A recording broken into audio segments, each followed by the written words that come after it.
আসসালামু আলাইকুম, system academic কেয়ারের পক্ষ থেকে আজকের ক্লাসে তোমাদেরকে স্বাগত। আজকে আমরা সপ্তম শ্রেণী পৃষ্ঠা 240 অধ্যায় 12 এর একটা ম্যাথটা দেখি। চলো, কি লেখা আছে?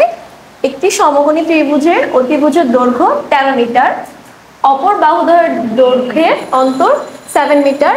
ওই সমকোণী ত্রিভুজের ক্ষেত্রফল ও পরিসীমা কত? এখন আমরা সবাই একটা সমকোণী ত্রিভুজ কি চিনি?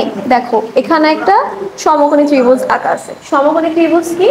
সমকোণী ত্রিভুজ হচ্ছে যে কোণটার মান হচ্ছে কত হবে, এই যে 90 ডিগ্রি হবে, তাকে আমরা কি বলি? একটা সমকোণী ত্রিভুজ বলি। তো সমকোণী ত্রিভুজের অতিভুজ কোণটা হবে এই যে আমরা দেখতে পাচ্ছি সবচেয়ে বড় যে রেখাটা বা সবচেয়ে বড় যে দৈর্ঘ্য, সেটা হবে কি? অতিভুজ। এই যে 90 ডিগ্রি অ্যাঙ্গেল করে সোজা যে দাগটা, এটা হচ্ছে লম্ব, আর নিচেরটা কি? ভূমি। তাহলে আমরা ধরে নিই এটা হচ্ছে এবিসি একটা সমকোণী ত্রিভুজ, যার অতিভুজ কত? 13 মিটার। এখন আমরা হচ্ছে লম্ব আর ভূমিটা হচ্ছে আমাদের জানা নাই। দেখো, আমরা মনে করি সমকোণী ত্রিভুজের লম্ব কত? x। তাহলে সমকোণী ত্রিভুজের ভূমিটা কত হবে? x + 7। কারণ আমাদের বলে দিচ্ছে অপর বাহুদ্বয়ের দৈর্ঘ্যের অন্তর হবে কত? 7 মিটার। মানে অপর একটা বাহু থেকে আরেকটা বাহু কি হবে? 7 মিটার বড় হবে। তাহলে এখন আমরা সমকোণী ত্রিভুজের একটা সূত্র আছে, সেটা হচ্ছে কিভাবে হচ্ছে আমরা এই দুইটা রাশির মান বের করব। দেখো, এখানে লেখা আছে ab² + bc² = ac²। এখানে ab টা কোনটা ছিল? এই যে ab টা হচ্ছে লম্ব ছিল, মানে লম্বের স্কয়ার যোগ ভূমির স্কয়ার সমান অতিভুজের স্কয়ার। এটা হচ্ছে সমকোণী ত্রিভুজের সূত্রটা। তাহলে দেখো, এখানে এই যে আমরা বসালাম লম্ব স্কয়ার, লম্ব ছিল ab, ab², ভূমি হচ্ছে আমাদের কি? bc²। তারপরে অতিভুজ কোনটা? ac, এই যে ac²। এখন দেখো, আমরা লম্বের মান কি ধরছিলাম? x। এখন আমরা শুধু কি করেছি? ab এর জায়গায় x এর মানটা বসিয়ে দিয়েছি। তারপরে bc এর মান মানে ভূমি হচ্ছে আমরা ধরেছিলাম কত? x + 7। এই যে x + 7 হচ্ছে আমরা বসিয়েছি। তারপরে আমরা অতিভুজের মান ধরছি, দেওয়া আছে কত ছিল? 13 মিটার। 13 কে স্কয়ার করছি। এখন এটা x এর উপরে স্কয়ার মানে হচ্ছে x²। এখন x + 7 এটা হচ্ছে আমাদের একটা বীজগাণিতিক সূত্র, a + b²। সেটা সূত্র কি ছিল? a² + 2ab + b²। তো সেই আদলে আমরা x টাকে হচ্ছে a ধরি, এটাকে b ধরি। তাহলে আমরা a² + 2, এই যে a b হলো, তারপর হচ্ছে b², b কোনটা? 7, এই যে 7²। তারপরে অতিভুজের স্কয়ার, 13 এর স্কয়ার করলে কত হয়? 169। আচ্ছা, স্কয়ার সংখ্যা, স্কয়ার মানে তো আমরা সবাই বুঝি, স্কয়ার মানে হচ্ছে যে সংখ্যাটা থাকবে ওই সংখ্যাটাকে ওই সংখ্যা দিয়ে হচ্ছে কি করতে হবে? গুণ করতে হবে। এরপর ক্যালকুলেশনটা দেখো, x² যোগ করলে কত হয়? 2x²। এখানে 7 × 2 = 14, 2 আর 7 হচ্ছে আমরা গুণ করেছি, সাথে হচ্ছে এই যে x, 14x + 49, 7² করলে 49 হয়, আর এটা হচ্ছে 169। এবার দেখো, এখানে হচ্ছে আমরা কি করেছি? 2x² + 14x + 49। এইখানে এটা প্লাস ছিল, এই পাশে আনছি, কি হয়ে গেছে? মাইনাস হয়ে গেছে। মাইনাস হওয়ার পর এখন আমরা কি পাইছি? দেখো, 2x² + 14x - 120। এই যে এখন এখান থেকে হচ্ছে আমাদের ক্যালকুলেশন। এখানে দেখো, এই লাইনটা থেকে হচ্ছে আমরা 2 কমন নিতে পারি না? 2 কমন নেওয়া বলতে বোঝায় হচ্ছে ভাগ করা। যেমন দেখো, এখানে যদি হচ্ছে আমরা ভাগ করি, 2 এর সাথে 2 ভাগ করলে কি হয়? x² থাকে, মানে 1 থাকে। তারপর 14x / 2 দিলে কি হয়? 7x। তারপরে 120 বা 120 কে 2 দ্বারা ভাগ করলে কত হয়? 60। তাহলে আমরা 2 কমন না মানে হচ্ছে ভাগ করা। তাহলে 2টা আমরা এই সাইডে নিয়ে এই যে রাশিটা হচ্ছে এটা ভাগ করে দিচ্ছি। এখন এই 2টা এখানে গুণ আকারে আছে, ওই সাইডে গেলে কি হয়ে যাবে? ভাগ আকারে। তো আলটিমেটলি 0 এর সাথে কোনো সংখ্যা যোগ করি, গুণ করি বা ভাগ করি, কি হবে? 0 হবে। তখন আমাদের থাকে শুধু কতটুকু? এই যে x² + 7x - হচ্ছে 60।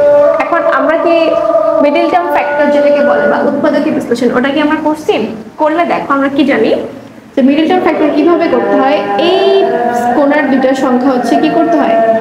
গুণ করতে হয়। যেহেতু এখানে x² মানে এখানে হচ্ছে আমাদের একটা 1 আছে, তো 60 আর 1 হচ্ছে গুণ করলে 60 হয়। আর মাঝের সংখ্যা আছে কি? 7x। এখন আমাদেরকে এমন দুইটা সংখ্যা দ্বারা হচ্ছে ভাঙতে হবে যেটা আমরা গুণ করে 60 পাবো প্লাস 7, গুণ করে 60 পাবো, সাথে হচ্ছে 7x যেটা আছে সেটা যেন ওই সংখ্যা দুইটা যোগ বা বিয়োগ করে আমরা হচ্ছে 7x পাই। তাহলে দেখো আমরা কোন সংখ্যা দুইটা নিতে পারি, সেটা হচ্ছে 12, 12 এবং 5, 12 এবং 5, 5 12 60। তাহলে দেখো এখানে আমরা করলাম কি x square plus 12x minus 5x। দেখো প্লাস 12x থেকে মাইনাস 5x গেলে কি থাকে, 7x থাকে, আর হচ্ছে মাইনাস 60 ইকুয়ালস টু 0। এখন আমরা এখান থেকে হচ্ছে x একটা কমন নিতে পারি, যেহেতু x স্কয়ার আছে আমরা একটা x হচ্ছে কমন নিছি, তো আমাদের আরেকটা x থাকে, এই যে x টা হচ্ছে আমরা এখানে দিয়েছি, তারপর এখানকার x তো এখানে চলেই গেছে, যেহেতু আমরা কমন নিছি এতটুকুর মধ্যে হচ্ছে আগে কমন নিয়েছি, তাহলে x প্লাস হচ্ছে কত হয়েছে, 12 হয়েছে। এখন এখান থেকে আবার কি কমন নিয়েছি, দেখো মাইনাস 5 কমন নিয়েছি। মাইনাস 5 কমন নেওয়া মানে কি, এই যে ভাগ করা, আগে আমরা বলছি কমন নেওয়া মানে হচ্ছে ভাগ করা, মানে এখানে মাইনাস 5 কমন নিলে আমাদের থাকে কি x থাকে, আর হচ্ছে 6 থেকে 5 দ্বারা ভাগ করলে কত আসে, 12 আসে, এই যে x প্লাস 12। এখন এখানে প্লাস চিহ্নটা কেন হয়েছে বলতো, যেহেতু আমাদের 60টাকে কি আছে, মাইনাস আছে। এখন আমরা যদি এখানে মাইনাস চিহ্নটা দিয়ে দিই, ঠিক আছে, ধরো আমি এখানে হচ্ছে মাইনাস চিহ্নটা দিলাম, দিলে আমাদের এখানে আমাদের টার্ম হবে এটার সাথে, দেখো এই মাইনাস মাইনাসের মতো আছে, কিন্তু এইখানে গিয়ে মাইনাস মাইনাসের প্লাস হয়ে যাবে, মানে যদি আমরা দ্বিতীয়বার গুণ করি তাহলে দেখা যাবে কি এখানে আমাদের হচ্ছে মানটা প্লাসে চলে আসে যদি আমরা এখানে মাইনাস দিই। কিন্তু যদি হচ্ছে প্লাস দিই তাহলে আমরা কি জানি, মাইনাস প্লাসে হচ্ছে মাইনাস, এই যোগফলটার সাথে হচ্ছে আমাদের মিলে গেছে, এর জন্য আমরা এখানে কি করছি, x প্লাস হচ্ছে 12 লিখেছি, ঠিক আছে, সমান সমান 0। এর পরেরটুকু হচ্ছে x প্লাস 12, ঠিক আছে, তারপরে হচ্ছে x মাইনাস 5, এই যে দুটো হচ্ছে কমন, দুটো থেকে যে কোনো একটা মান নিছি, আর একটা হচ্ছে x মাইনাস 5, এই যে x মাইনাস 5 আমরা পাইছি। এবার দেখো আমরা এখান থেকে হচ্ছে x এর মান বের করব, x প্লাস 12 সমান সমান কত পাইছি, 0, বা x সমান সমান কত হবে, যেহেতু প্লাস 12 নিচে দেখলে হচ্ছে মাইনাস 12, তারপর হচ্ছে x মাইনাস 5 কত পাইছি, 0। এখন মাইনাস 5 বসে গেলে কি কত হবে, প্লাস 5, মানে x ইকুয়াল টু 5।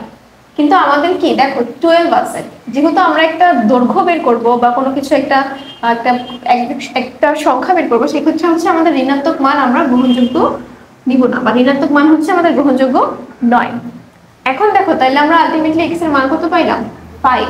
আমরা x কে কি ধরছিলাম, লম্ব ধরছিলাম, তাহলে আমরা লম্ব কত পাইলাম, এই যে 5 মিটার, আর ভূমি কত ধরছিলাম, x প্লাস 7 মিটার, তাইলে এই যে মান বসিয়ে দিয়ে আমরা কত পাবো, ভূমিটা পাবো হচ্ছে 12।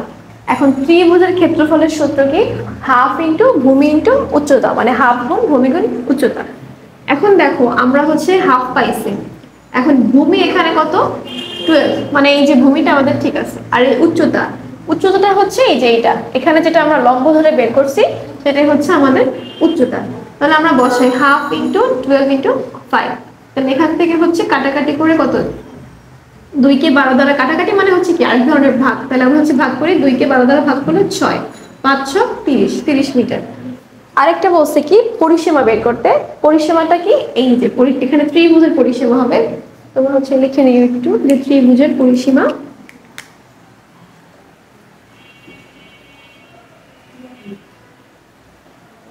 ঠিক আছে, ত্রিভুজের পরিসীমা হবে কত, 3টা বাহুর এই যে যোগফল, 13 যোগ 12 যোগ 5 কত পাইলাম, 30 মিটার, ঠিক আছে। তাহলে এই ছিল আমাদের সম্পূর্ণ ম্যাথটা, তোমরা ম্যাথগুলো হচ্ছে বাসায় প্র্যাকটিস করবে, তাহলে হচ্ছে পারবে। আজকের ক্লাস এই পর্যন্ত, সবাইকে আসসালামু আলাইকুম।